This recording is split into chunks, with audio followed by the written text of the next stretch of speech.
te solo, buon Signore, si confanno gloria e onore, a te ogni laude et benedizione, a te solo si confanno, che l'Altissimo tu sei, e null'uomo degno è temento vare. Sii laudato mio Signore con le tue creature, specialmente fra te sole e la sua luce, tu ci illumini. A Úmbria, também conhecida como o umbigo da Itália, é uma belíssima região daquela península dominada pelo maciço dos Apeninos. Seus flancos represaram o maior lago da Itália, o Trasimeno, com 128 mil quilômetros quadrados, um dos principais locais de lazer da região. A Úmbria foi também enriquecida pelas mãos humanas, que ergueram belas cidades, principalmente durante o período medieval. Uma delas é Perúdia, sua capital. Spello é considerada a capital das flores da região. Orvieto, construída sobre um imenso platô, tem uma das mais belas catedrais da Itália, com fachada revestida por mosaicos em ouro. Gúbio, a cidade cinzenta, a cidade medieval melhor preservada da Península Italiana.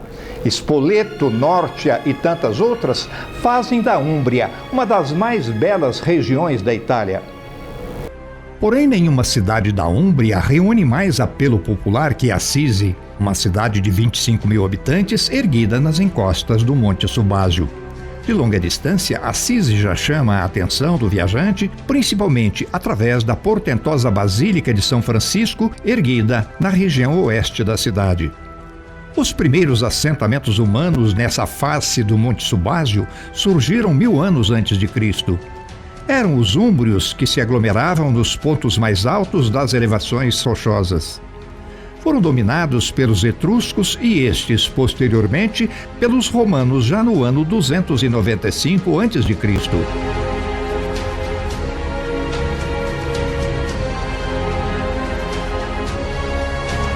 Porém, até o ano de 1182, Assisi foi apenas mais uma das belas cidades medievais da Úmbria. Naquele ano, nasceria o menino Giovanni di Pietro di Bernardone, o futuro São Francisco de Assis, um dos maiores ícones do cristianismo ou do catolicismo, o santo da humildade, da alegria, da pobreza, dos animais e do amor à natureza. Como cidade medieval, Assis é uma cidade murada, e a ela só se adentra por um de seus 10 portões. Turistas em geral e grupos de peregrinos chegam à Porta Nova subindo por uma longa escadaria rolante, talvez a única coisa moderna que exista na cidade.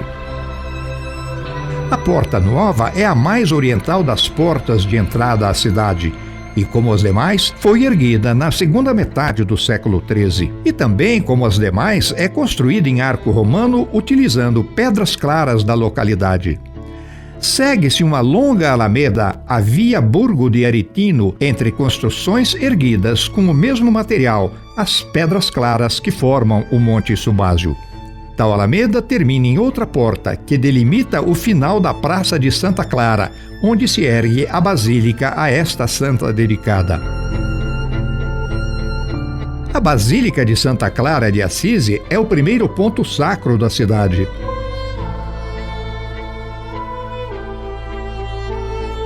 Porém, quem teria sido Santa Clara? Santa Chiara d'Assisi, em italiano, nasceu Chiara do Freducci, também nesta cidade, em julho de 1193. É o segundo santo de Assisi em importância e popularidade, tendo fundado o ramo feminino da Ordem Franciscana, a chamada Ordem de Santa Clara, ou Ordem das Clarissas. Chiara do Freducci pertencia a uma família nobre. Era dotada de grande beleza e estava destinada a um casamento com membro de família de grandes posses. Porém, desde muito cedo, Chiara destacava-se por sua vocação à caridade, dedicação e respeito para com os pequenos, os humildes e oprimidos, tanto que, ao deparar-se com a pobreza em que vivia São Francisco de Assis, foi tomada por uma irresistível tendência religiosa de segui-lo. E assim o fez. Como São Francisco, Chiara passaria toda a sua vida na mais estrita pobreza, servindo aos mais humildes. Morreu aos 60 anos em 1253 e 4 anos depois começaria a ser erguida esta igreja em sua homenagem. A Basílica de Santa Clara estaria concluída 8 anos depois e também foi construída com pedras brancas e rosas retiradas do Monte Subásio. Sua fachada frontal se apresenta em 3 grandes contrafortes poligonais. Do contraforte inferior saem 3 arcos rampantes que dão sustentação ao flanco esquerdo do templo. Sua bela torre campanária se localiza na parte posterior da igreja. Internamente, a basílica tem nave única e um transepto, e seus arcos têm estilo gótico. O altar principal é dedicado a Santa Agnese d'Assisi, uma das 3 irmãs de Chiara, que nasceu Catarina, mas que a pedido de São Francisco também resolveu se dedicar à vida monástica com o nome de Agnese. Foi a fundadora da Ordem das Damas Pobres de São Damião, a segunda Ordem das Clarices, e morreu aos 57 anos, apenas 3 meses após a morte de Santa Chiara. Seus restos mortais também permanecem nesta basílica, ao lado dos de sua mãe. O setor que mais emoção desperta nos religiosos que visitam a Basílica de Santa Clara é a cripta, onde está a tumba de Santa Clara. Esta é protegida por grades de ferro e apenas autoridades da igreja podem atravessá-las. Em 4 de outubro de 2013, em longa visita a Assisi, por vários minutos, o Papa Francisco fez suas orações sobre a tumba de Santa Clara, emocionando a todos os presentes, em especial as monjas de clausura que o acompanhavam nesta visita.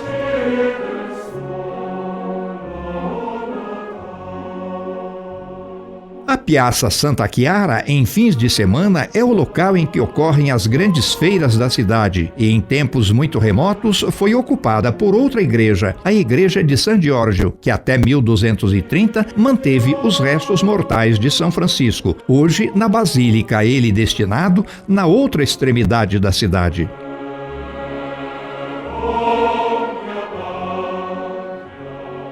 Deixando a Piazza Santa Chiara e tomando o corso Giuseppe Mazzini, em apenas alguns minutos, o pedestre atinge o ponto central de Assisi, ou Piazza del Comune.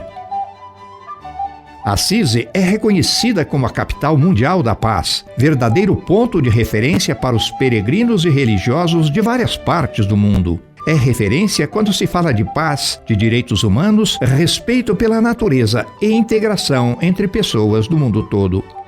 No ano de 2000, foi declarada Patrimônio da Humanidade pela Unesco. Assis representa um exemplo único de cidade-santuário. É o local onde nasceu a Ordem dos Franciscanos. Desde a Idade Média, Assis é ligada ao culto e à difusão dos movimentos franciscanos do mundo.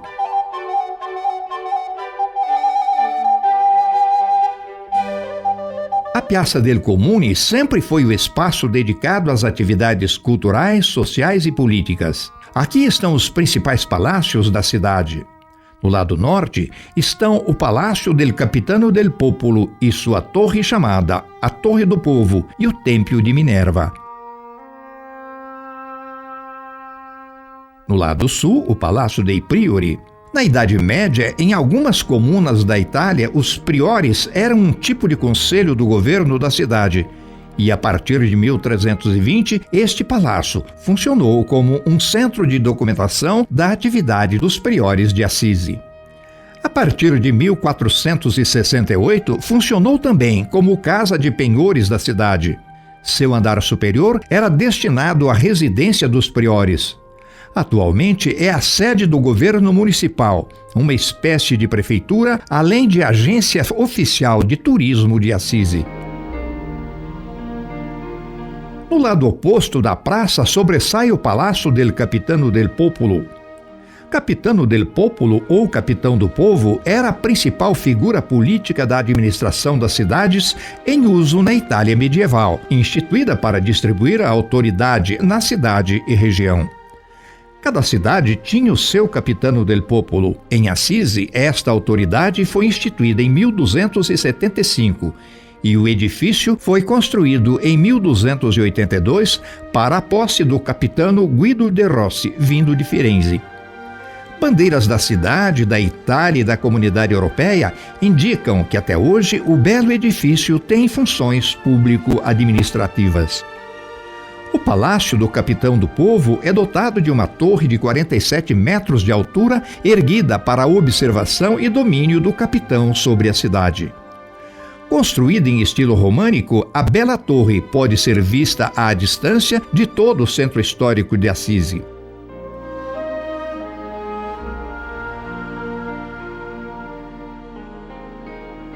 O lado leste da praça é dominado por uma fonte monumental cercada por balaustradas. A bacia inferior é dividida em 9 lados e é adornada com 3 leões alusivos a 3 distritos urbanos que formam Assisi. Já no ano 1303, havia notícias da existência desta fonte em Assisi, embora sua aparência hoje seja do século XVIII. Historicamente, o edifício mais importante da Piazza del Comune é o Templo de Minerva, transformado na Igreja de Santa Maria sopra Minerva.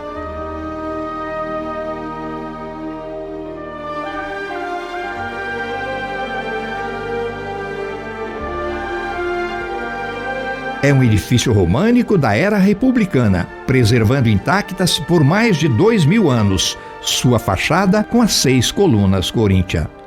Por isso, é considerado como testemunho vivo da vida civil e religiosa de Assisi, desde a era da República Romana.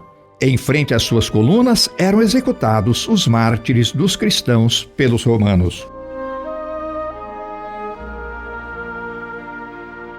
E aqui deixamos a Piazza del Comune em direção leste, através da Via San Rufino, à procura da catedral do mesmo nome.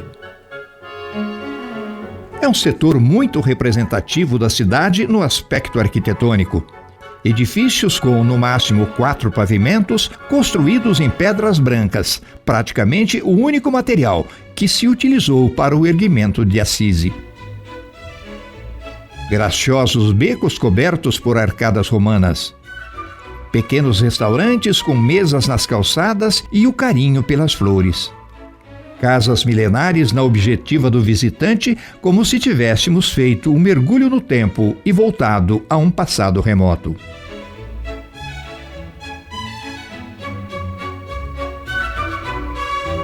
E aqui está a gloriosa Igreja de São Rufino, a catedral da cidade e principal local de orações de Assisi.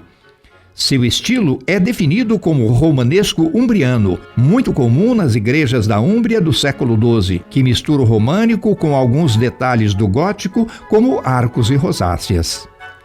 A Catedral de San Rufino foi iniciada em 1140, sua rosácea 20 anos depois, mas a catedral somente teria sido oficialmente inaugurada em 1253, com a presença do Papa Inocêncio IV. San Rufino d'Assisi nasceu no ano 238. Foi bispo e mártir da cidade, sendo venerado pela Igreja Católica como o primeiro santo de Assisi. Seu sarcófago, por muito tempo na Igreja de Santa Maria Maggiore, também d'Assisi, hoje permanece sob o altar principal desta igreja. Nesta igreja teriam ocorrido fatos extremamente importantes para a vida de São Francisco e Santa Clara, reverenciados com estátuas no século XIX na entrada da igreja. Aqui, ambos teriam sido batizados em uma pia que ainda se encontra em um dos lados da catedral. São Francisco no ano de 1182 e Santa Clara em 1193.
Voltando à Piazza del Comune e entrando por um dos muitos arcos do lado sul da praça, o visitante alcança um dos locais mais importantes da vida de São Francisco em Assisi, a Piazzetta di San Francesco.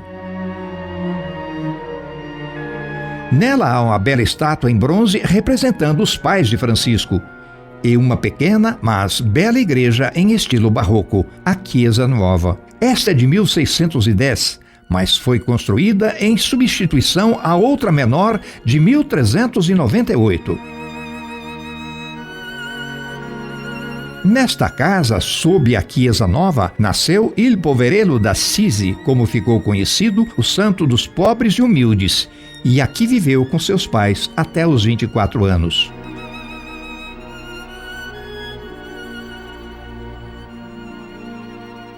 O menino que se transformaria na maior figura do cristianismo desde Jesus, definido por Dante Alighieri como luz que brilhou sobre o mundo, nasceu Giovanni di Pietro di Bernardoni em 1182.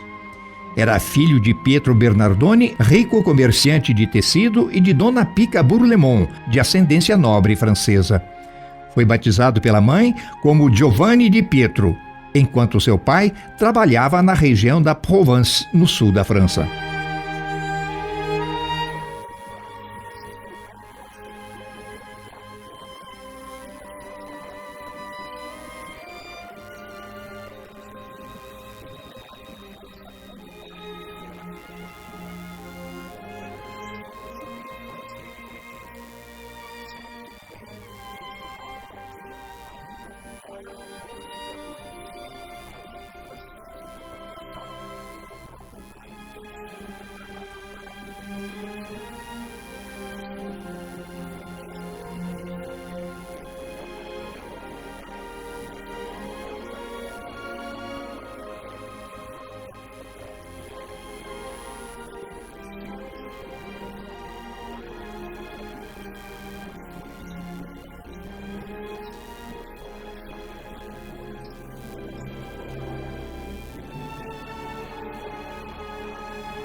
E enquanto caminhamos pelas ruas da cidade de Assisi, vamos contando mais alguns fatos da vida do maior santo da Igreja cristã. Até porque essas ruas, becos e portões milenares foram muitas vezes percorridos e atravessados por São Francisco. Ao atingir 20 anos, Assisi entra em guerra contra Perúdia e Francesco se alista no exército de sua cidade. Assisi sai derrotada e o jovem assisano é preso pelos perudinos e na prisão permanece por 1 ano. A experiência da guerra e do encarceramento o chocou a tal ponto que o levou a repensar completamente sua vida. Começou então uma jornada de conversão que ao longo do tempo o levou a viver na alegria de poder proteger Jesus Cristo na intimidade de seu coração. Gravemente doente, depois de 1 ano de prisão, Francesco ganhou a liberdade através de um resgate pago pelo pai. Segundo seu principal biógrafo, o frade, poeta e escritor Tommaso d'Atilano, tais lugares isolados contribuíram para despertar em Francesco um amor absoluto e profundo pela natureza, a qual passou a ver como admirável trabalho de Deus. Em seu processo de conversão, Francesco começou a perder interesse por seus antigos hábitos de vida e mostrar preocupação pelos necessitados. Eleito rei da juventude em um festejo folclórico tradicional, em vez de preparar-se para a entrada em uma vida de casado como era costume, retirou-se para uma caverna a fim de meditar, acompanhado de apenas um amigo fiel, para quem revelou suas preocupações e seu desejo de obter o tesouro da sabedoria e de desposar a vida religiosa.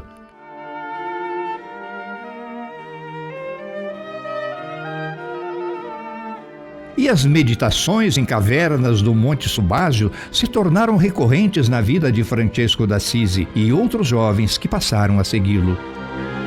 A que se tornou célebre se localiza a 4 quilômetros da cidade em um longo aclive, onde se sobe mais de 800 metros do Monte Subásio e foi chamada Caverna de San Francesco, coberta posteriormente pelo Eremo delle Carcere.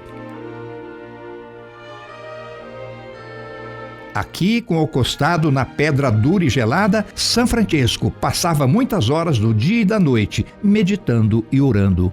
Encarcerar-se naquela época era sinônimo de segregação voluntária ou isolamento do mundo para permitir a Deus, no silêncio e na oração, encontrar um espaço livre no coração do homem.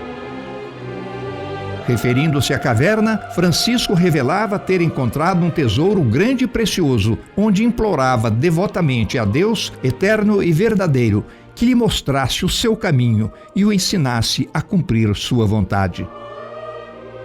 Por esta época, o eremo continha apenas a caverna na Rocha Bruta e a capela de Santa Maria delle Carcere no meio do grande bosque. Em 1400, portanto quase 2 séculos após a morte e canonização do santo, foi ampliado por São Bernardino de Siena, transformando-o em um convento com refeitório e uma capela maior na parte inferior e dormitório dos frades na parte superior. O Eremo delle Carcere continua, entretanto, como um local franciscanamente pobre e rústico, onde se caminha com muita dificuldade por corredores tortuosos, baixos e dotados de escadarias rústicas para se atingir a gruta e a cama de pedras de São Francisco. No bosque do Eremo delle Carcere, tudo lembra ou foi preparado para homenagear o santo com várias estátuas em bronze. Nesta, Francesco dá apoio a uma criança. Deitado no solo, descalço, com as mãos sob a cabeça, observando o céu, em sinal de meditação, como na rocha bruta de sua gruta. Enquanto outros 2 frades examinam atentamente uma constelação no céu e a registra no solo. Um altar de pedras com a cruz tal do alfabeto grego, representando a cruz em que Cristo foi imolado para a salvação da humanidade e posteriormente feita símbolo dos franciscanos. Uma árvore que vem dos tempos em que Francisco aqui se isolava, suportada por barras de ferro. Muitos visitantes afirmam ter sido esta a árvore em que São Francisco pregava aos pássaros, cena representada pelo mestre e pintor Giotto na Basílica Superior de São Francisco de Assis. A pregação de São Francisco aos pássaros, entretanto, teria ocorrido na comunidade umbra de Canara, próxima a Perúdia, e não nas imediações de Assisi.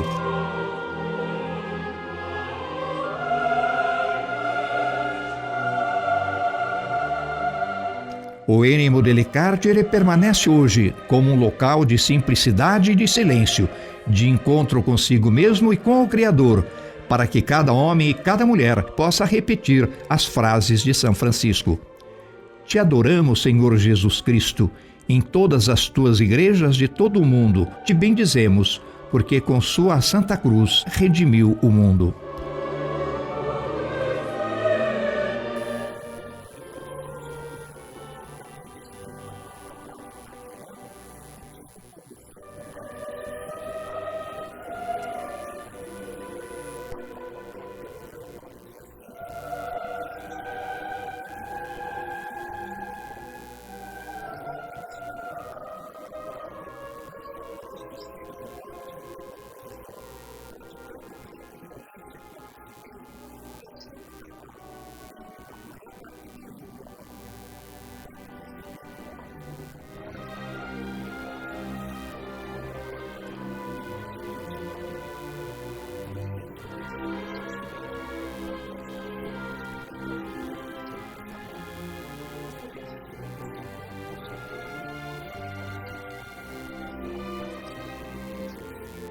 Outro local de forte espiritualidade em Assisi é a Igreja e Convento de São Damião, construída no século XII na face sul e fora dos muros da cidade. Foi o primeiro monastério da Ordem das Clarissas, onde Santa Clara construiu sua comunidade. A igreja tem uma frente simples e se abre atrás de 3 arcos romanos sob uma rosácea.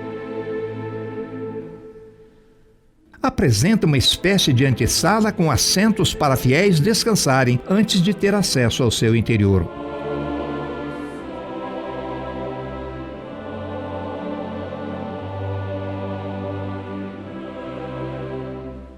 Internamente se apresenta em nave única. Tudo muito simples, como convém a um templo franciscano. A despeito desta humildade, ou até por isto, era um dos pontos preferidos de São Francisco para fazer suas orações. Em seu interior se relata um dos mais belos episódios da vida do santo. Em 1205, após vagar pelas planícies que a cercam, il poverello entra na igreja, ajoelha-se frente ao crucifixo do seu altar e deste, por 3 vezes, surge uma voz: Francisco, vai e repara minha casa que está em ruínas. Tal cena foi representada pelo pintor Giotto di Bondone na pintura Milagre do Crucifixo, que decora a Basílica Superior de São Francisco de Assis, na outra extremidade da cidade. Mesmo entendendo que a solicitação vinda do crucifixo referia-se a desacerto dos homens da igreja cristã, imediatamente Francisco saiu pela cidade pedindo pedras para as reformas, sendo auxiliado por pessoas da região. Francisco dirige-se também à casa de seu pai, escolhe as peças de tecido mais caras, coloca-as sobre o cavalo da família e sai para vendê-las por preços inferiores aos de mercado, visando a arrecadação de fundos para a reparação de igrejas da região. Sendo estes insuficientes, vende também o cavalo. O episódio despertaria a ira do pai Pietro de Bernardone, que o deserdaria imediatamente na praça pública ou Piazza del Comune da cidade. Ali mesmo, Francesco, em frente às colunas del Tempio de Minerva, desveste-se de suas roupas, entrega-as ao pai e passa a usar o hábito com o qual se cobriria até sua morte. Estava consumada a conversão do principal santo da igreja cristã e renúncia a qualquer bem material.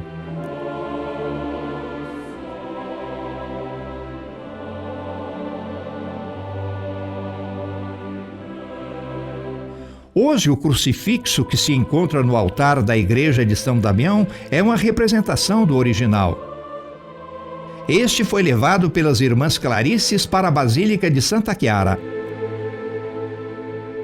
Ao contrário dos crucifixos atuais, impostos pela Igreja a partir do século XIII, não mostra um Cristo em sofrimento, mas um Cristo vitorioso, com olhos abertos, subindo ao céu entre anjos, levando a cruz na mão esquerda como se fora um cetro de vitória, e no alto, as mãos de Deus acolhendo-o. A Igreja de São Damião registra ainda 2 episódios extremamente importantes da vida de São Francisco. Aqui se hospedou por 50 dias, muito doente e sofrendo com atrozes dores, principalmente na cabeça e nos olhos, pouco antes de sua morte, sendo cuidado por Santa Clara.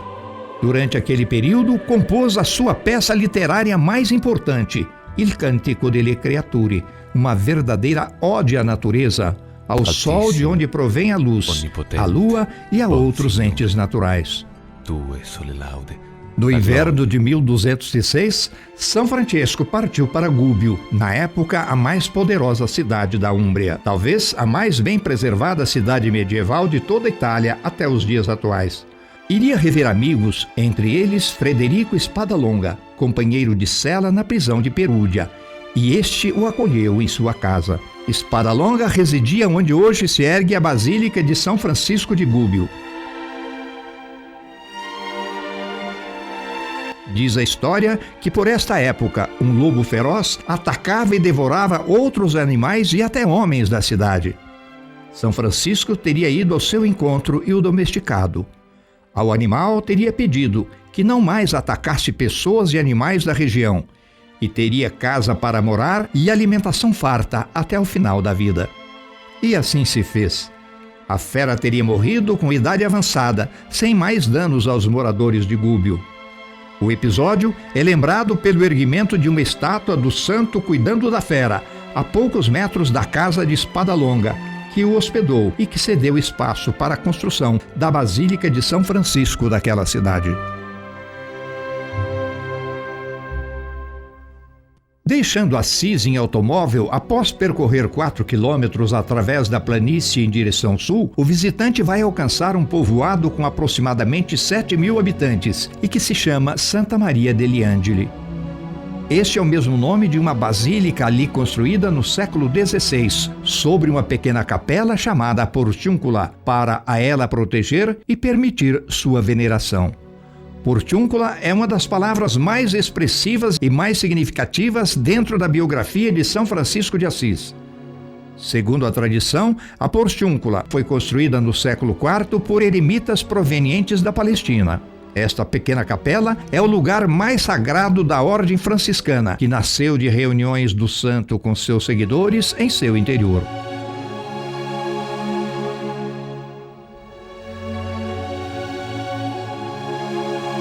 Após reconstruir a igreja de São Pedro e de São Damião, ambas fora dos muros da cidade, se transferiu para este local, onde havia uma capela ainda menor, chamada Virgem Mãe de Deus, construída em tempos ainda mais remotos, abandonada, sem por ninguém ser cuidada. Vendo-a assim destruída, movido de compaixão, passou a ir residir após restaurá-la.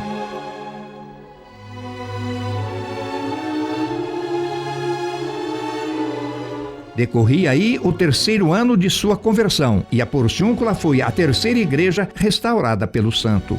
Por ser o menor e mais humilde, foi este o local preferido de São Francisco em toda a região.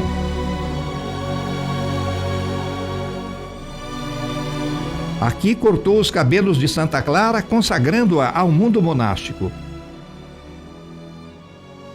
Num certo dia, neste local, talvez pelos constantes problemas de visão, pediu a um frade que lhe lesse o Evangelho. Ouvindo São Francisco que os discípulos de Cristo não deveriam possuir ouro ou prata, não levar bolsa nem alforge, nem pão nem bastão pelo caminho, nem ter calçados nem 2 túnicas para pregar o reino de Deus, disse: é isto que eu quero, é isto que eu procuro, é isto que eu desejo fazer do íntimo do meu coração.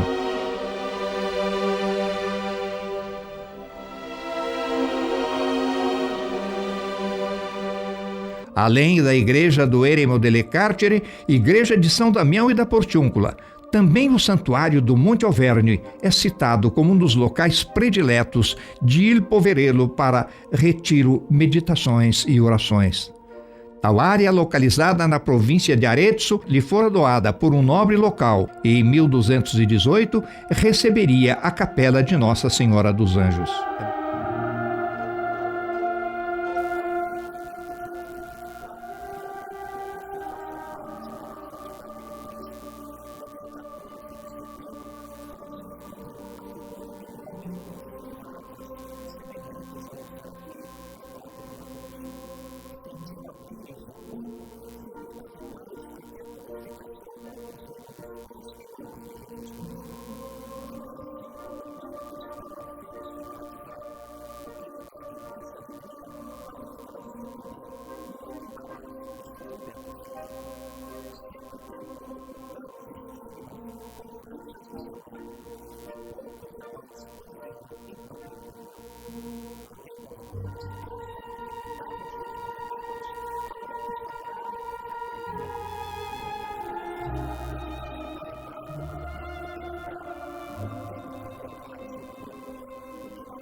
Em meados de 1226, São Francisco se encontrava em orações no eremitério de Cortona, província de Arezzo, na Toscana.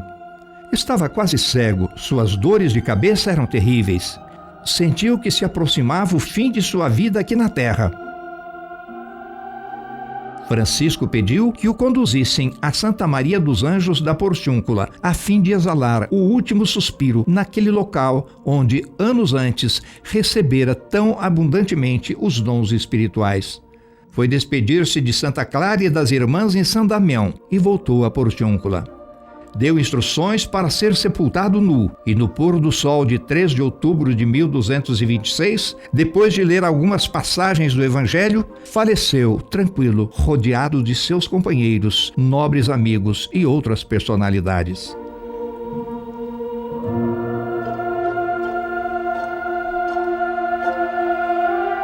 As fontes antigas dizem que neste momento um bando de aves pousou e cantou sobre o telhado da pequena Portiúncula. Coube ao irmão Elias notificar seu desaparecimento e divulgar seus estigmas, até ali mantidos em sigilo. Seu corpo foi examinado por muitas testemunhas a fim de comprová-lo, e o povo de Assisi e arredores aqui acorreu para prestar-lhe a última homenagem.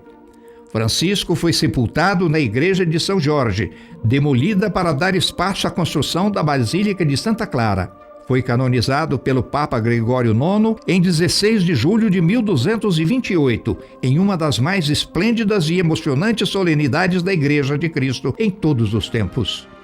No dia seguinte ao da canonização de São Francisco, 17 de julho de 1228, o Papa Gregório IX lançou a pedra fundamental para a construção de uma basílica em sua homenagem.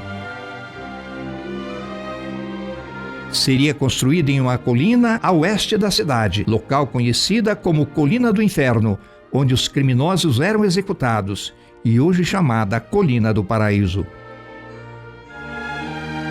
A igreja foi construída em 2 pisos, sendo chamados de Basílica Inferior e Basílica Superior.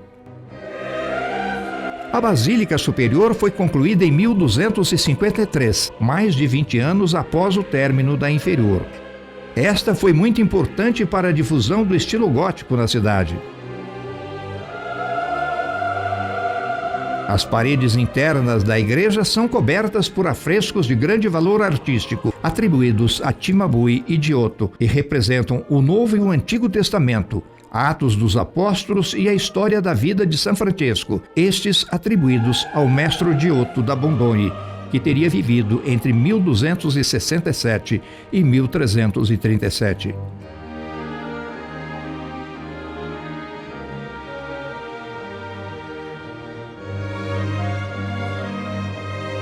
A Basílica Inferior foi terminada em 1230 a tempo de nela, no dia de Pentecostes, ser trasladado o corpo de São Francisco, até então na igreja de San Giorgio.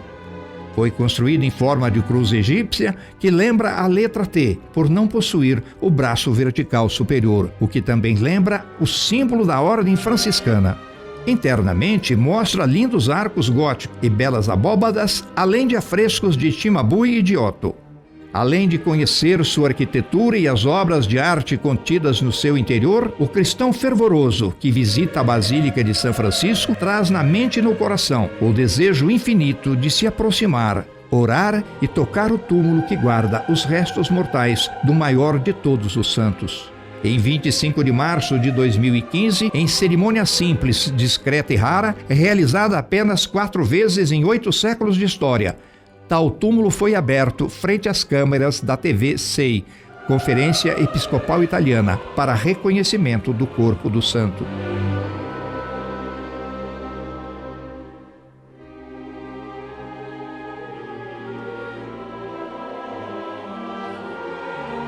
Ao solene momento, na cripta da Basílica Inferior de Assis, assistiram 150 frades franciscanos, entoando o canto Laudato Si, em homenagem ao seu pai.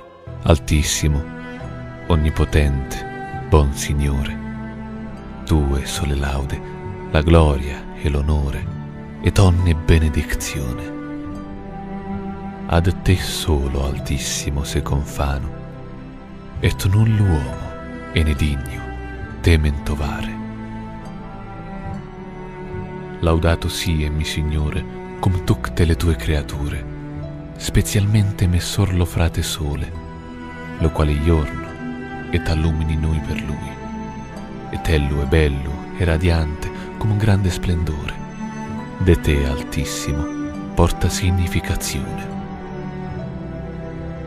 Laudato sia, mi Signore, per sora luna e le stelle, in cielo l'hai formate clarite, et preziose et belle.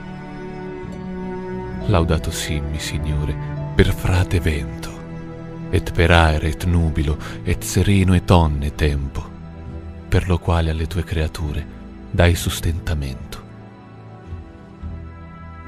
Laudato sì, mi Signore, per sora acqua, la quale è molto utile et umile, et preziosa et casta. Laudato simmi, Signore, per frate fuoco, per lo quale n'allumini la notte, et ello è bello, et iocundo, et robustoso, et forte. Laudato simmi, Signore, per sora nostra madre terra, la quale ne sustenta et governa, et produce diversi frutti con coloriti flori et erba. Laudato simmi, Signore, per quelli che perdonano per lo tuo amore, et sostengo infirmitate et tribulazione. Beati quelli che le sosterranno in pace, che da te, Altissimo, siranno incoronati. Laudato sì, mi Signore, per sora nostra morte corporale, dalla quale null uomo vivente può scappare. Guai a quelli che morranno nelle peccata mortali. Beati quelli che troveranno nelle tue sanctissime volontati, che la morte secunda non farà male. Laudate et benedicetemi, Signore, et ringraziate et serviateli con grande umilitate.